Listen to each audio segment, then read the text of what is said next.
আগের দিনের ক্লাসে আমরা বেশ অনেক কিছু জেনেছি, যেরকম কি কি জেনেছিলাম, বল সম্পর্কে জেনেছিলাম, অতিক্রান্ত দূরত্ব সম্পর্কে জেনেছিলাম, দ্রুতি সম্পর্কে জেনেছিলাম, সরণ সম্পর্কে জেনেছিলাম, বেগ সম্পর্কে জেনেছিলাম, এছাড়া বল সম্পর্কে জেনেছিলাম এবং বলের যত যা ভাগ আছে বল সম্পর্কে তার একক টেকক সমস্ত কিছু ডিটেল আলোচনা করেছিলাম।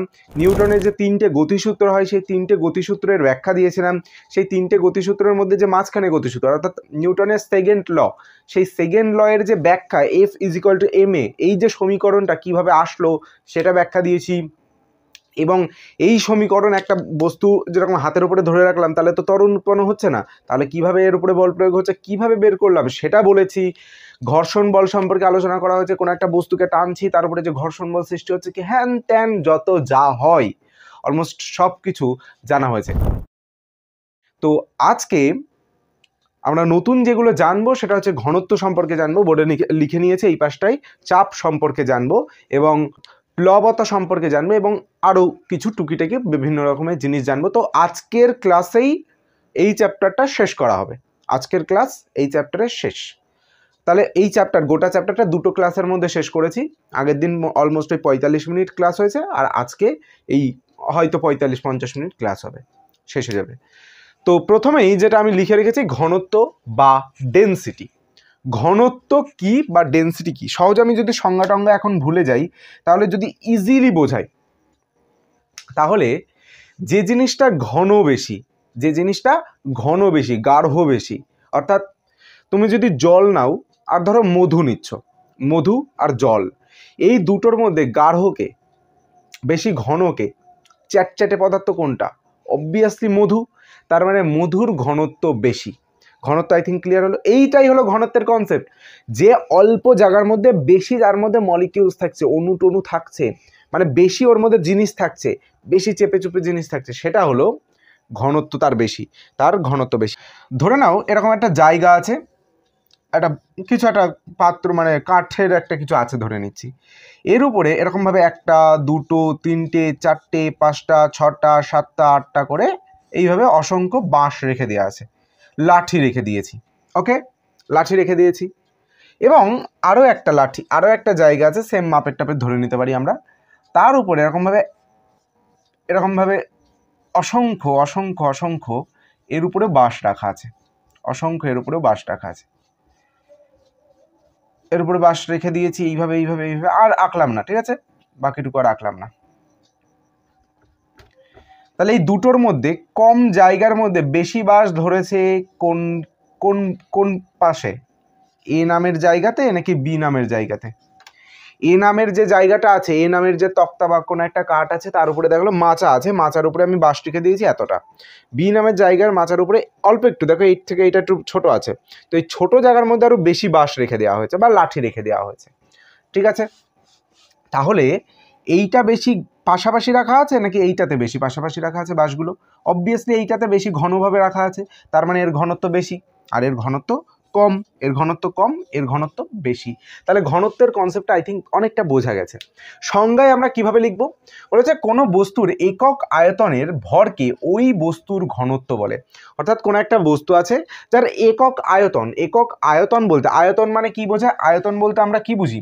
আয়তন নির্ণয় করতে গেলে আমাদের 3টে জিনিসের প্রয়োজন পড়ে। কি কি কি কি কি কি দৈর্ঘ্য লাগে, প্রস্থ লাগে আর উচ্চতা লাগে, তাই তো?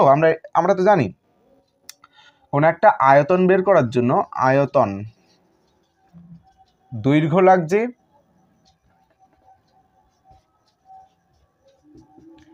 দৈর্ঘ্যের সাথে গুণ করতে হয় প্রস্থ, তার সাথে গুণ করতে হয় উচ্চতা, দৈর্ঘ্য গুণ প্রস্থ গুণ উচ্চতা, এই 3টে জিনিসের প্রয়োজন। দৈর্ঘ্য গুণ প্রস্থ গুণ উচ্চতা মানে কি? মানে কি আমি যদি একটা ধরো এই দেশলাই কাঠিটা বাক্সটা নিয়েছি, এর এই যে সাইডের যে এই যে লম্বাটা, এই যে লম্বা অংশটা, এই পাশটা, এই কর্নারটা দেখবে, এই কর্নারটা, এই উপরের যে কর্নারটা, এই উপরের যে কর্নারটা, এই উপরের যে কর্নারটা, এইটা হলো দৈর্ঘ্য, দৈর্ঘ্য। আর এই সাইডের যে উপরের যে কর্নারটা এটা হলো প্রস্থ, সাইডের উপরের যে কর্নারটা এটা হলো প্রস্থ, এই উপরের যে কর্নারটা এটা হলো প্রস্থ। আর উচ্চতা হচ্ছে এই যে হাইটটা, এই যে হাইটটা, এটা হলো উচ্চতা। বোঝা গেল? এটা হলো উচ্চতা। তার মানে এইটার দৈর্ঘ্য, এটা প্রস্থ, আর এদিকের এই যে উচ্চতা। তো এই তিনটে জিনিসের প্রয়োজন পড়ে আয়তন নির্ণয়ের জন্য। তাহলে দেখো এখানে বলে দিয়েছে কোনো একটা বস্তুর একক আয়তনের ভরকে, অর্থাৎ একক আয়তন বলতে বোঝানো হচ্ছে এক সেন্টিমিটার হতে পারে, 1 মিটার হতে পারে। আমি সহজের ক্ষেত্রে 1 মিটার ধরে নিচ্ছি। 1 মিটার দৈর্ঘ্য হবে কোনো একটা বস্তু, যার 1 মিটার দৈর্ঘ্য হবে, 1 মিটার প্রস্থ হবে, 1 মিটার উচ্চতা হবে, অর্থাৎ প্রত্যেকটা জিনিস 1 করে হবে, প্রত্যেকটা জিনিস 1 করে হবে। অর্থাৎ এক আয়তন, একক আয়তন বলতে বোঝানো হচ্ছে এক আয়তনের ভরকে, ওর যা ভর, ওর যে মাস, অর্থাৎ আমরা দোকানে গিয়ে যেটা 1 কেজি, 5 কেজি, 4 কেজি বলি, ওটাই তো মাস, ওটাই তো ভর। তার মানে ওর যা ওই ভরটা হবে, সেটাই হলো ওই বস্তুর ঘনত্ব, সেটাই হলো ওই বস্তুর ঘনত্ব। সেটা এখানে ইকুয়েশনের ফর্মে লেখা হয়েছে যে ঘনত্ব সমান সমান ভর বাই আয়তন। অর্থাৎ কোনো একটা বস্তুর একক আয়তনের যে ভর, সেই একক আয়তনের ভরকে ঘনত্ব বলে, ওই বস্তুর ঘনত্ব বলে। ঠিক আছে, এই সমীকরণটা মনে রাখতে হবে। এই ঘনত্বের সাথে ঘনত্ব সমান সমান ভর আছে, তো তাকে একদম সোজাসুজি আছে। তার মানে আমরা বলতে পারি ঘনত্ব ঘন লিখছি, শুধু ঘ লিখছি, ঘ সমান সমান ভর। ঠিক আছে, ভ লিখছি। তাহলে এই সমান সমান আছে, তার মানে এটা বোঝানো হচ্ছে ঘনত্বের সাথে ভর সমানুপাতিক সম্পর্কে আছে। ঘনত্বের সাথে ভর সমানুপাতিক সম্পর্কে আছে। সমানুপাতিক সম্পর্ক বলতে কি বোঝায়, যে এ পাশেটা বাড়লে ও পাশেটা বাড়বে, এ পাশেটা কমলে এ পাশেটাও কমবে। আর একটু ভালো করে বোঝাই, আমি এই জায়গাটায় সেই জিনিসটাই লিখে নিয়েছি যে ঘনত্বের সাথে ভর সমানুপাতিক সম্পর্ক আছে, তাই এইভাবে মাঝখানে সমানুপাতিক চিহ্ন দিয়ে আমি এখানটায় লিখেছি। ঘনত্ব যদি বাড়ানো হয়, কোনো একটা বস্তুর ঘনত্ব যদি বাড়ে, অর্থাৎ গাঢ় যদি বাড়ে, তাহলে তার ভর অবভিয়াসলি বাড়বে। ঘনত্ব যদি বাড়ে তাহলে তার ভর অবভিয়াসলি বাড়বে। তার মানে তার যদি প্রথমে যদি একটা ধরো একটা বাটির মধ্যে ধরো জল রেখে দিয়েছি, তো সেম পরিমাণে যতটা জল এখানে রাখা আছে বাটির মধ্যে, ঠিক ততটা পরিমাণে আমরা যদি মধু নিই তার মধ্যে, তাহলে তার ভর কিন্তু বেশি হবে। ধরো এটা বাটির এতটা পরিমাণে মধু রাখা আছে এবং এতটা পরিমাণে আরেকটা বাটিতে জল রাখা আছে, তাহলে অতটা জলের যা ভর হবে, মধুর ভর আরও বেশি হবে, মধুর ভরটা আরও বেশি হবে। তার মানে মধুর ঘনত্ব আমার বেশি, তার জন্য। তো তাই এখানে বলা হয়েছে ঘনত্ব যদি বেশি হয় তাহলে ভর বাড়বে, ঘনত্ব যদি কম হয় তাহলে ভর কমবে। ক্লিয়ার হলো? ঘনত্বর সাথে আয়তন নিচে আছে, দেখো এখানে ঘনত্ব সমান সমান ভর বাই আয়তন, মানে আয়তন নিচে আছে, অর্থাৎ ঘনত্বের সাথে আয়তন ব্যস্তানুপাতে আছে। কি পাতে আছে? ব্যস্তানুপাতে আছে। ব্যস্তানুপাতে থাকা বলতে বোঝায় ঘনত্ব যদি বাড়ে তাহলে আয়তন কমবে, ঘনত্ব যদি বাড়ে তাহলে আয়তন কমবে। দেখবে এই জায়গাটা যেটা আমি এঁকেছিলাম যে অসংখ্য বাঁশ রেখে দিয়েছি, এখানে দেখালো যতগুলো বাঁশ আছে এই সেম পরিমাণ জায়গার মধ্যে আমি যদি গাঢ় পাশাপাশি আরও যদি বাঁশ রাখা থাকে, বেশি বাঁশ রেখে দেওয়া থাকে, বেশি বাঁশ রেখে দেওয়া থাকে, তাহলে অল্প জায়গার মধ্যে, এখানে দেখালো 7টা বাঁশ আমার ধরেছে, তাহলে এই জায়গাটায় বেশি বাঁশ যেহেতু রেখেছি, আমার অল্প জায়গার মধ্যে সেই 7টা বাঁশ ধরে গেছে, অল্প জায়গার মধ্যে 7টা বাঁশ ধরে গেছে, অর্থাৎ এর ক্ষেত্রফল আয়তনটা কম লেগেছে, এর আয়তনটা বেশি লেগেছে। দেখো সেটাই বলছে, ঘনত্ব যার বেশি, এখানে তো ঘনত্ব বেশি, তার মানে তার আয়তন কম লাগছে, ঘনত্ব বাড়ছে আয়তন কমছে। আবার ঘনত্ব যদি কমে তাহলে আয়তন বাড়বে, বোঝা গেল? তাই ঘনত্বের সাথে আয়তন ব্যস্তানুপাতিক সম্পর্কে আছে এবং ব্যস্তানুপাতে আছে, আর ঘনত্বের সাথে ভর সমানুপাতে আছে। ক্লিয়ার হলো? ঘনত্ব সম্পর্কে মোটামুটি এইটুকুই মাথায় রাখতে হবে, এবং ঘনত্ব সমান সমান ভর বাই আয়তন যে হয় এটাও মনে রাখতে হবে। ঘনত্ব যেহেতু ইংরেজি তোমার ডেন্সিটি, তাই এখানে ডি দ্বারা প্রকাশ করা হয়, ভরকে মাস মানে এম দ্বারা প্রকাশ করা হচ্ছে, আয়তনকে তোমার ভি দ্বারা প্রকাশ করা হচ্ছে। এই গেল। এইবার ঘনত্ব সম্পর্কে আমাদের মোটামুটি জানা হয়ে গেছে, নিচের অংশটুকুই কিছু না কিছু বোঝাতে হয়তো কাজে লাগবে, তাই থাক জায়গাটা। আর এই পাশে চাপ সম্পর্কে এবার আমার বলতে হবে। চাপ কি, চাপের কনসেপ্টটা কি সেটা বলি। ধরো আমরা মাঝে মধ্যে ট্রেন বাসে যাই, তাহলে ট্রেনে যাওয়ার সময় দেখবে যখন প্রচণ্ড ভিড় হয়, তুমি যদি গেটের মুখে দাঁড়িয়ে থাকো, মানে উঠবে এইরকম ব্যাপার, সবাই নামছে, তুমি দাঁড়িয়ে আছো, যেই নামা হয়ে যাবে তুমি উঠবে, তুমি যদি সবার সামনে থাকো দেখবে তোমাকে পেছন দিক দিয়ে ঠেলে সবাই তুলে দিচ্ছে, ঠেলেই তুলে দেয়। আমার এরকম হয়েছিল, ঠেলে মাঝে মধ্যেই হয়েছে যে আমি মাঝখানে দাঁড়িয়ে আছি, আমি নামারও উপায় নেই, আমার ওই ঠেলে আবার তুলে দিয়েছে উপরে, তো আমার জোর লাগানো লাগেনি, পেছন দিক দিয়ে লোকজন ঠেলে তুলে দিচ্ছে। তো তুমি যদি ওরকম দাঁড়িয়ে থাকো দেখবে তোমাকে পেছন দিক দিয়ে ঠেলে তুলে দিচ্ছে। তো এবার ঠেলে তুলে তো দিল, ভিড় কিন্তু এবার আছে। ভেতরে যাওয়ার পরে যখন ঠাসাঠাসি অবস্থা, সবাই চারিদিক দিয়ে ঠাসছে, চাপছে, তখন যে অনুভূতিটা হয়, ওই যে অনুভূতিটা হচ্ছে ওটা চাপের জন্যই হচ্ছে। চারিদিক দিয়ে চাপের সৃষ্টি হচ্ছে, চারিদিক দিয়ে চাপছে, বোঝা গেল? আমি এই বোর্ডটার উপরে এইভাবে ঠেলা দিচ্ছি, তার মানে আমি এই বোর্ডটার উপরে বল প্রয়োগ করছি। বল প্রয়োগ করার জন্যই এই বোর্ডের উপরে একটা চাপের সৃষ্টি হচ্ছে, দেখো সেইটাই বলা হয়েছে। আর এই বল প্রয়োগটা কিন্তু আমি লম্বভাবে করছি, মানে সোজাসুজি সোজাসুজি, এইভাবে বাঁকাভাবে করবো না, সোজাসুজি করা হচ্ছে। তোমাকে যখন কেউ ধাক্কা দেবে দেখবে এইভাবে সোজাসুজি ধাক্কা দিচ্ছে, কেউ এইভাবে বাঁকাভাবে দেবে না, কেউ ধাক্কা সোজাসুজি দেবে। তো এখানটায় সেটাই বলা হয়েছে, কোনো তলের একক ক্ষেত্রফলের ওপর, কোনো একটা তল আছে তার একক ক্ষেত্রফলের ওপর, একক ক্ষেত্রফল বলতে বোঝাতে এক, ঠিক আছে, একক মানে এক, একক ক্ষেত্রফলের উপর লম্বভাবে প্রযুক্ত, লম্বভাবে বলতে এই যে সোজাসুজি, লম্বভাবে প্রযুক্ত মানে যুক্ত করা বলকেই চাপ বলা হয়। অর্থাৎ লম্বভাবে প্রযুক্ত যে বল তাকেই চাপ বলা হচ্ছে। চাপ সমান সমান প্রযুক্ত বল বাই ক্ষেত্রফল হয়, অর্থাৎ একক ক্ষেত্রফলের উপর লম্বভাবে প্রযুক্ত বলকে চাপ বলে। একক ক্ষেত্রফলের উপর লম্বভাবে প্রযুক্ত বলকে চাপ বলে। আই থিঙ্ক ক্লিয়ার হলো। চাপ সমান সমান প্রযুক্ত বল বাই ক্ষেত্রফল, এটা মনে রাখতে হবে, কারণ তোমার এখানে এই সমীকরণটা থেকে প্রশ্ন দিতে পারে ম্যাথস সলভ করার জন্য। এখানটা আমি এই বাক্সটা এঁকে নিয়েছি। ধরো এই যে বাক্সটা, এর এই এই যে অঞ্চলটা, ওটা তোর ক্ষেত্রফল। ক্ষেত্রফল মানে একটা তল, একটা অঞ্চল, একটা অঞ্চল বা একটা তল। ক্ষেত্রফল বলতে এটাই বোঝায়। ক্ষেত্রফল বলতে আর একটু যদি ক্লিয়ার করি, ধরো এই যে কি নেওয়া যায়, ধরো এই বইটা, এই বইটার যে উপরের এই যে তলটা, এই যে উপরের যে তলটা, এই উপরের তলটাই বলা হচ্ছে ক্ষেত্রফল বা অঞ্চল। অঞ্চল বা ক্ষেত্রফল, এইটাই হচ্ছে ব্যাপার। ক্ষেত্রফলের কথাটা হলো এটাই। তো এই ক্ষেত্রফলের উপর, এটাও একটা তাহলে ক্ষেত্রফল, এই ক্ষেত্রফলের উপর লম্বভাবে প্রযুক্ত যে বল তাকেই চাপ বলা হচ্ছে। এই দেখো এসআই পদ্ধতিতে চাপের একক, এসআই পদ্ধতিতে চাপের একক বের করতে হচ্ছে। চাপের একক দেখো সহজে বলি, চাপের একক এসআইতে বের করতে হচ্ছে। এই যে সমীকরণটা দেখছো, চাপ সমান সমান কি হচ্ছে, বল বাই ক্ষেত্রফল, তো ক্ষেত্রফল। তো বলের একক কি হয়, এসআই একক নিউটন হয়, আমরা আগের ক্লাসে পড়েছি। তাহলে আমি লিখছি 1 নিউটন বাই, নিউটনকে এন দ্বারা প্রকাশ করে তাই এন লিখেছি। আর ক্ষেত্রফলের একক হয় এসআই এককে, ক্ষেত্রফলের একক হচ্ছে 1 বর্গ মিটার হয়, তাই যেহেতু ক্ষেত্রফল তাই বর্গ মিটার বলা হচ্ছে। ক্ষেত্রফল নির্ণয়ের সময় দেখবে অঙ্কের ক্ষেত্রে আমরা বর্গ কথাটা লিখি। এবার সেটা যে একক হয়, যদি আমাদের যেহেতু এটা এসআই একক তাই মিটার বলছি, ঠিক আছে, অন্য একক হলে অন্য একক দিতাম, সেন্টিমিটার হলে সেন্টিমিটার দিতাম। যেহেতু এটা মিটার মানে আমাদের এসআই একক, তাই মিটারটাই দিচ্ছি। এসআই একক কি, মিটার। তো কোনো ক্ষেত্রফলের এসআই একক কি হয়, মিটার। তো তাই ওকে, ক্ষেত্রফল বলতে আমি বলতে চাইছি লেন্থ, কোনো একটা লেন্থের মিটার হয় তার একক। যদি এই ব্যাপারটা জটিল লাগে, পরবর্তী ক্লাস 9-এ উঠে আরও ভালো বুঝতে পারবে। তো মোটামুটি এইটুকু জাস্ট মাথায় রাখুন। তো 1 নিউটন, এখানটায় কথাই লিখে দিচ্ছি, 1 নিউটন বাই ক্ষেত্রফল, 1 নিউটন বাই 1 বর্গমিটার, 1 নিউটন বাই 1 বর্গমিটার। এই 1 নিউটন বাই 1 বর্গমিটারকে বলা হয় 1 পাস্কাল।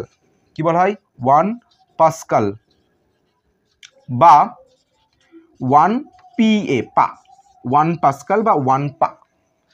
তার মানে চাপের এসআই একক হলো 1 পাস্কাল বা 1 পা।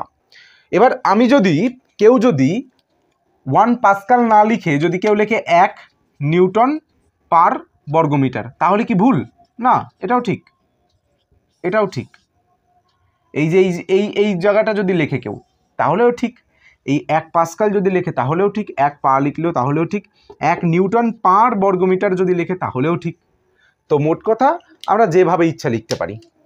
এবার আরেকটা লাইন যেটা আমাদের মনে রাখতে হবে, এটা ইজি, যে 1 কিলো পাস্কাল সমান সমান 1000 পাস্কাল হয়। 1 কিলো পাস্কাল সমান সমান 1000 পাস্কাল হয়। সহজে যদি বলি এটা কিভাবে আসলো, অনেকেই বুঝতে পেরেছো, অনেকে আবার বুঝতে পারোনি। আমরা জানি 1 কেজি মানে কত হয়, 1 কেজি মানে 1000 গ্রাম, তাই তো হয়। 1 কেজি মানে 1000 গ্রাম। তাহলে আমরা জানছি যে 1 পাস্কাল মানে 1 পাস্কাল সমান সমান তোমার এখানটায় হচ্ছে সরি 1 কেজি মানে তো 1000 গ্রাম হয়, 1 কেজি মানে 1000 গ্রাম হয়। তাহলে এখানে 1 কিলো পাস্কাল বলে দিয়েছে, 1 কেজি মানে তো 1 কিলোগ্রাম, এখানটায় কিলো পাস্কাল বলে দিয়েছে, অর্থাৎ পাস্কালটাকে আমরা কিলোতে নিয়ে যাচ্ছি। তার জন্য 1 কিলো পাস্কাল সমান সমান 1-এর সাথে 1000কে গুণ করা হচ্ছে, এই 1000কে গুণ করা হচ্ছে করে আলটিমেটলি 1000 পাস্কালই আসছে, 1000 পাস্কালই আসছে। তো এই 1 কিলো পাস্কাল হচ্ছে চাপের একটা বড় একক, চাপের বড় একক হলো 1 কিলো পাস্কাল।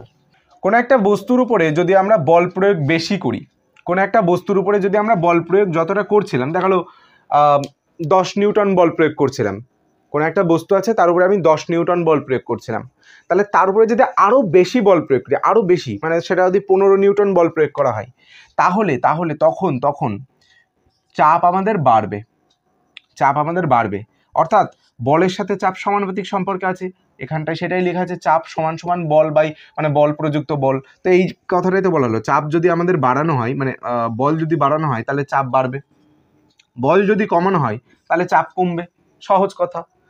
এবার উল্টো আর একটা ব্যাপার হচ্ছে, যেটা হচ্ছে আমরা যদি ক্ষেত্রফলের সাথে যদি আমরা সম্পর্কটা দেখি, কি বলি, ক্ষেত্রফলের যদি আমরা সম্পর্কটা দেখি, আমরা যদি ক্ষেত্রফল বাড়িয়ে দিই, কোনো একটা তল আছে তার ক্ষেত্রফল বেশি, দেখো সহজে যদি আরো বলি, ধরে নাও এটা একটা পেরেক,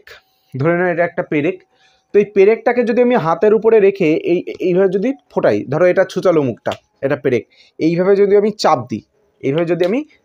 দিই, তাহলে এই পেরেকের যে ক্ষেত্রফল, পেরেকের যে মুখটা সেটা কিন্তু সরু ছোট্ট, তাহলে জোরে যদি আমি চাপ দিই তাহলে পেরেকটা কিন্তু আমার হাতের মধ্যে ঢুকে যাবে এবং ব্যথা বেশি লাগবে, ঢুকে না গেলেও ব্যথাটা বেশি লাগবে। আর যদি যে পাশটা আমাদের ওই পেরেকের যে পাশটা সমান চ্যাপটা হয়, যে পাশটা সমান হচ্ছে, তো ওই পাশ দিয়ে যদি আমি এইভাবে চাপ দিই তাহলে কিন্তু আমার কম ব্যথা লাগবে। তাহলে দেখো ক্ষেত্রফল যেই বেড়ে গেছে আমার হাতের উপরে চাপ কম পড়ছে, ব্যথা কম পড়ছে, আর ক্ষেত্রফল যেই কম থাকছে সেই কিন্তু আমার ব্যথা বেশি লাগছে। তাহলে ক্ষেত্রফল যদি বাড়ে তাহলে চাপ কমবে, আর ক্ষেত্রফল যদি কমে তাহলে চাপ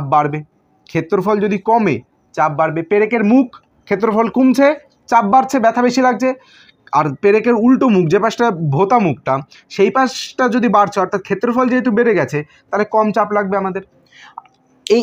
এই কনসেপ্টটা জাস্ট মাথা রাখবে। দেখো এইটার সাথে সম্পর্কটা আমাদের ব্যস্ত সম্পর্ক আছে, চাপ যদি বাড়ে তাহলে বলও বাড়বে, চাপ যদি কমে তাহলে বলও কমবে, চাপ যদি বাড়ে তাহলে ক্ষেত্রফল কমলে চাপ বাড়বে। তো এই যে ব্যাপারটা, এই ব্যাপারটাই আমি এখানটায় বোঝালাম, সমানুপাতিক আর ব্যস্তানুপাতিক ব্যাপারটা আমি বোঝালাম, এবং এই কথাটা কিন্তু মাথা রাখতে হবে, লিখে রেখে দাও। আমি নোটসটাকে সামনে ধরছি, তোমরা টুকে নাও।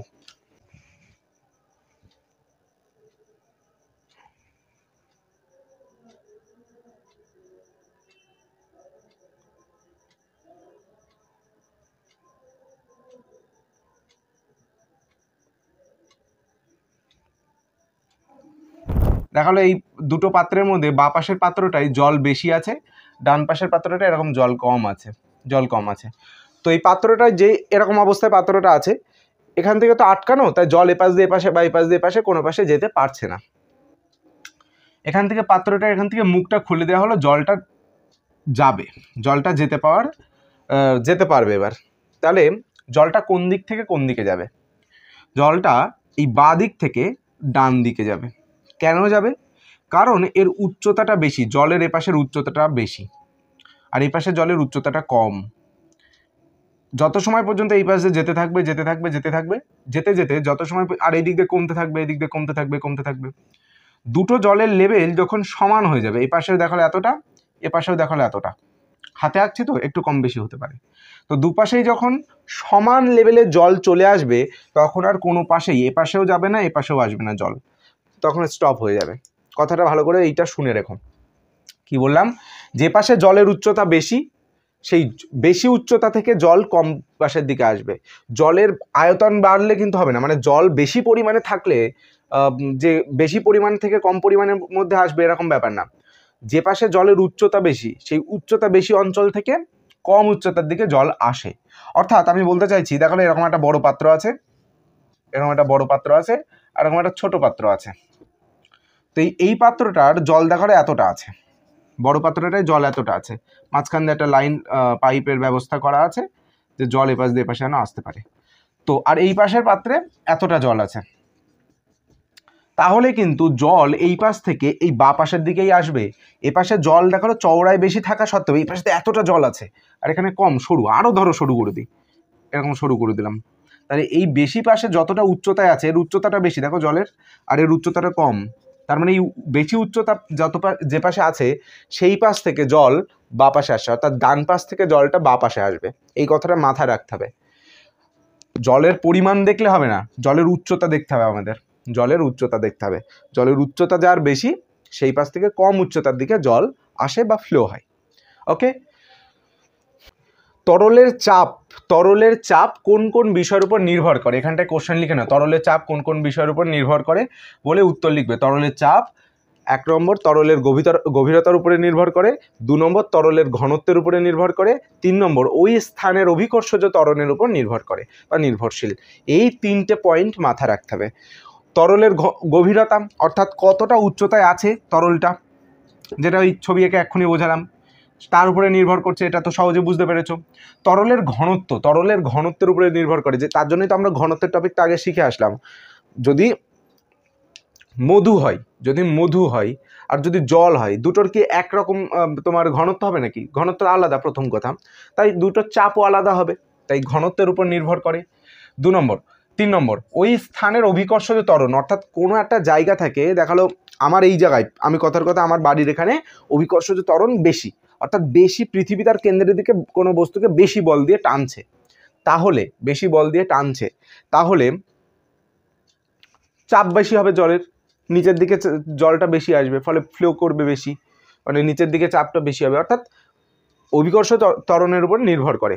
এবার আমাদের পৃথিবীতে অভিকর্ষজ ত্বরণ একরকম, পৃথিবীর বাইরে গেলে তো আর এক রকম হবে।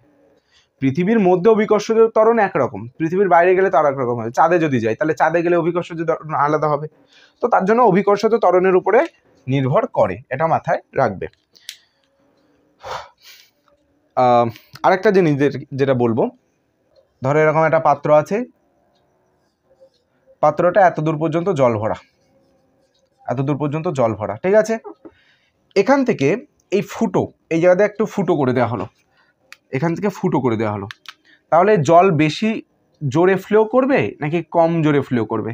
এখানে একটা ফুটো করা হলো, এখানে ধরো একটা ফুটো করা হলো, তাহলে এখানকার যা জল ফ্লো করবে এখানকার কি ফ্লো সেম হবে? মানে বেশি জোরে বেরোবে নাকি কম জোরে বেরোবে? কোনটা?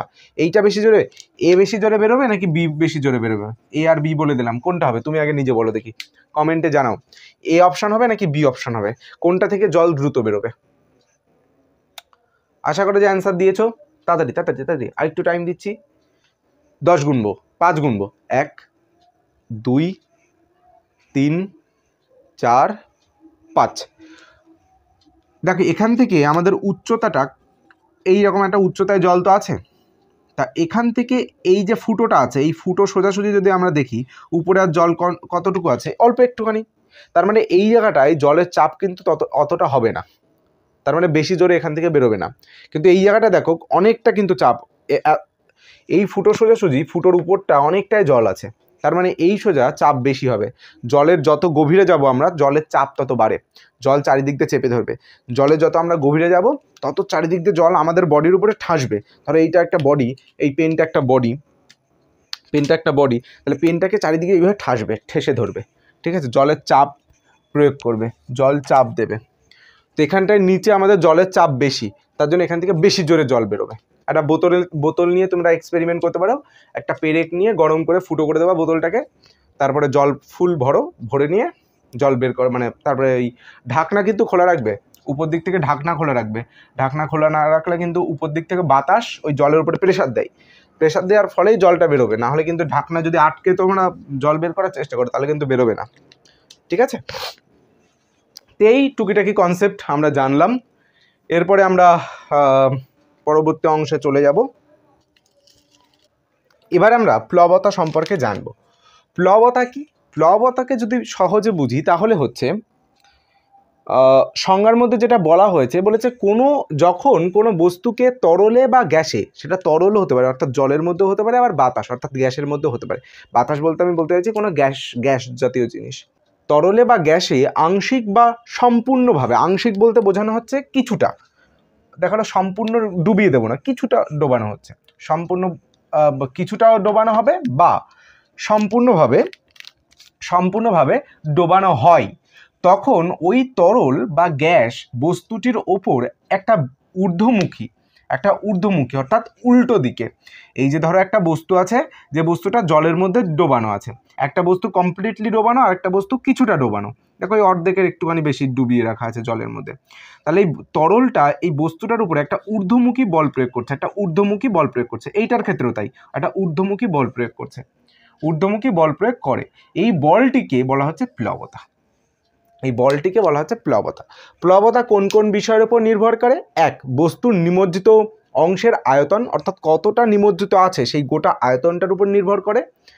দুই, বস্তু যে মাধ্যমে নিমজ্জিত তার ঘনত্ব, অর্থাৎ তরল মানে যে তরলটার মধ্যে আছে বা যে গ্যাসটার মধ্যে আছে তার ঘনত্ব কতটা, সেইটার উপরে নির্ভর করে। অর্থাৎ এটা যদি জল না হয়ে যদি অন্য কিছু হতো, কেরোসিন হতো বা ডিজেল হতো, পেট্রোল হতো, মধু হতো, চিনিকে ফোটালে যে গাঢ় একটা জিনিস তরল পদার্থ পাবো সেইটা, তো ইত্যাদি, বা এইরকম যে কোনো একটা জিনিস তার ঘনত্বের উপর নির্ভর করবে। তিন, ওই স্থানের অভিকর্ষজ ত্বরণ, অর্থাৎ বস্তুটাকে যে জায়গায় নিমজ্জিত করা হচ্ছে সেই জায়গায় ওই অঞ্চলের যে অভিকর্ষজ ত্বরণ তার উপরেও নির্ভর করে। তো এই হলো প্লবতার কনসেপ্ট, আর কিছু নেই, এটাই জাস্ট মাথায় রাখবে, হয়ে যাবে। এরপরে আরেকটা টপিক আছে, সেটা জানলে মোটামুটি আমাদের শেষ হবে। দেখো, এবার হচ্ছে আর্কিমিডিসের নীতিটা আমরা পড়বো। আর্কিমিডিসের নীতি, ঠিক আছে, কি বলেছে দেখো, এরকম একটা পাত্র আছে যার মধ্যে তরল পদার্থ মানে জল আছে, ধরো আগে প্রথমে বলি এটা তরলের ক্ষেত্রে প্রযোজ্য, গ্যাসের ক্ষেত্রেও প্রযোজ্য, ঠিক আছে। তো এরকম একটা পাত্রের মধ্যে জল রাখা আছে, আর এই একটা বস্তু আছে, দুটো বস্তু। তো প্রথমে এই বস্তুটা বা যে কোনো একটা বস্তু ধরে নিচ্ছি, আমি এই বস্তুটা দিয়ে বোঝাচ্ছি। তো প্রথমে একটা বস্তুকে যখন আমরা বাইরে থেকে এই তরলের মধ্যে ঢোকানো হচ্ছে, তরলের মধ্যে ডোবানো হচ্ছে ধীরে ধীরে, তখন যতটা তরলের মধ্যে ডুবে গেল, বস্তুটা যতটা তরলের মধ্যে ডুবে গেল, ওই যতটা পরিমাণ তরলের মধ্যে ঢুকেছে, দেখো এইটুকু তো তরলের মধ্যে ঢুকেছে, তো ওই জায়গাটায় যতটুকু তরল ছিল এইটুকু অংশের মধ্যে এই বস্তুটাকে ঢোকানোর আগে যতটা তরল এই জায়গাটায় ভর্তি ছিল, সেই তরল পদার্থ এখান থেকে সরে গিয়ে সাইডে বেড়ে যাচ্ছে, সরে যাচ্ছে, যতটা পরিমাণে এখানটায় ঢুকেছে বা ডোবানো হয়েছে ততটা পরিমাণে তরল পদার্থ সাইড দিয়ে সরে যাচ্ছে, নিজের জায়গা থেকে সরে গেল, ঠিক আছে। তো সেই পরিমাণ তরলের যে ওজন, যতটা পরিমাণ তরল সরে গেছে তার যে ওজন, বস্তুর ওপর তরলের এই ঊর্ধ্বমুখী বল, এই বস্তুটার উপর তরল একটা ঊর্ধ্বমুখী বল প্রয়োগ করছে, সেই বলের মান যতটা পরিমাণ তরল সরে গেছে তার যা ওজন, ঠিক সেম পরিমাণ মান মানে সেম পরিমাণ বল দিয়ে তরলটা বস্তুটার উপর একটা বল প্রয়োগ করছে, সেম পরিমাণ বল দিয়ে বস্তুটার ওপর তরল পদার্থ বল প্রয়োগ করছে। এই কথাটা বোঝা গেল? দেখো এই জায়গাটায় সেটাই লেখা আছে, একটি বস্তুকে কোনো তরলে ডোবালে ওই বস্তুটি কিছুটা তরলকে তার জায়গা থেকে সরিয়ে দেয়, তরলের মধ্যে চলে যতটা ঢুকলো ততটা পরিমাণ তরল সরে গেল, ও নিজে সেই জায়গা দখল করে। বস্তুটিকে জায়গা দিতে গিয়ে যতটা তরল নিজের জায়গা থেকে সরে গেল, সেই পরিমাণ তরলের ওজন যত, বস্তুর ওপর তরলের দেওয়া ঊর্ধ্বমুখী বলকেই তো প্লবতা বলা হয়, তাই এখানটায় ব্র্যাকেটে প্লবতা লিখে দিচ্ছি, ঊর্ধ্বমুখী বলের মান তত হয়, ঠিক আছে। অর্থাৎ স্থির তরল পদার্থের মধ্যে, তরলটা স্থির মানে নড়াচড়া করছে না, ঢেউ নেই তরলের মধ্যে, স্থির তরল পদার্থের মধ্যে কোনো বস্তুকে আংশিক বা সম্পূর্ণ নিমজ্জিত করলে, আংশিক বলতে অল্প একটু আর সম্পূর্ণ বলতে গোটাটাই যখন চুবিয়ে দেওয়া হয়, নিমজ্জিত মানে চোবানো বা ডোবানো, নিমজ্জিত করলে বস্তুটির ওজনের আপাত হ্রাস হয়, বস্তুটা দেখবে হালকা হয়ে যায়। কোনো একটা আমি ভারী জিনিস নিয়ে যখন জলের মধ্যে দেব তখন সেই বস্তুটা একটু হালকা হয়ে যায়। তো আপাত কিন্তু ওজনের হ্রাস ঘটছে, ওজনের হ্রাস ঘটছে, ভরের কিন্তু হ্রাস ঘটেনি। ভর মানে ওর ভেতরের মধ্যে কতটা জিনিস আছে সেইটা, আর ওজন মানে পৃথিবীর যে নিচের দিকে টানছে সেই টান বলটা কমে যাচ্ছে, অর্থাৎ ওজনটা কিছুটা কমে যাচ্ছে, ওজনটা কিছুটা কমে গেল, আপাত হ্রাস ঘটলো, সাময়িকভাবে হ্রাস ঘটেছে। এই হ্রাস বস্তু দ্বারা বস্তু দ্বারা অপসারিত বস্তু দ্বারা অপসারিত তরল পদার্থের ওজনের সমান। অর্থাৎ বস্তুটা থেকে বা বস্তুটা যতটা তরল ছড়িয়েছে সেই তরল পদার্থের ওজনের সমান হয়। এই কথাটাই গোটা জায়গাটায় বলা হয়েছে এবং এটাই হলো আর্কিমিডিসের নীতি, এই গোটাটাই বলবা। ঠিক আছে, এখান থেকে একটা প্রশ্ন দিতে পারে যে কোনো একটা বস্তুকে আমরা যখন জলের মধ্যে নিমজ্জিত করি বা ডোবাই তখন বস্তুটা হালকা লাগে কেন? কারণ এই গোটাটা বলে দেবা, তাহলে হয়ে গেল। এবার একটু গুছিয়ে নিজের মতন বানাতে হবে, আর কিছুই না। তো মোট কথা এই আজকের ক্লাস এইটুকুই, আর্কিমিডিসের নীতি পর্যন্তই আছে। তো ক্লাসটা কেমন লেগেছে অবশ্যই জানাবে এবং আশা করা যায় বুঝতে পেরেছো। আগের ক্লাসটা তো অনেকেই ভালো মানে রেসপন্স দিয়েছো কয়েকজন, সো আশা করা যায় এটাও বোঝা যাবে। ঠিক আছে, আজকের মতো এই পর্যন্তই।